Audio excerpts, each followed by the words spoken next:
টাকা কামানোর জন্য যা লাগে করেন। যদি কারো জামা কাপড় ধুয়ে দেওয়া লাগে ওইটাও দেন, যদি মেথরগিরি করা লাগে সেটাও করেন। পুরুষ মানুষ, আমাদের মানুষ জাজি করে টাকা দিয়া।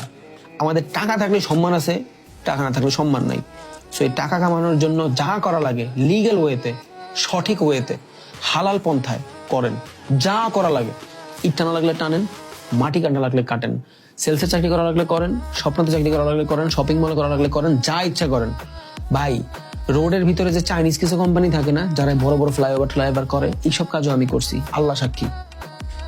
এইসব কাজের জন্য অনেক ধাক্কা খাইতে হয়েছে। এইগুলো একটা কাজ পাইতে যায় জানটা বের হয়ে গেছে। করেন, যা পান করেন, যে কোনো কাজ পান করেন, বাট সেভ ইট।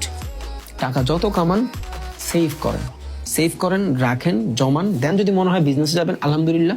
আর 4 বছরে যদি হ্যান্ডসাম একটা অ্যামাউন্ট হয়, অ্যাটলিস্ট 2-3 লাখ টাকা যদি হয়, তাহলে তো ভাই আলহামদুলিল্লাহ। এরপর একটা বেটার ভাবে আপনি জার্নি শুরু করতে পারবেন। বিকজ 1-1.5 লাখ টাকা, 2-3 লাখ টাকা নিয়ে যদি আপনি আসতে পারেন, দৈনিক যদি মোটামুটি 500-1000 টাকা ওইখান থেকে আস্তে আস্তে প্রফিট করেন, আর 2 লাখ টাকা থেকে দৈনিক 1000 টাকা প্রফিট করা 0.5%, আমি চোখ বুঝে বলতে পারবো আপনার হয়ে যাবে, যদি আপনার গ্রিডি না হন, লুভি না হন, তাইলে।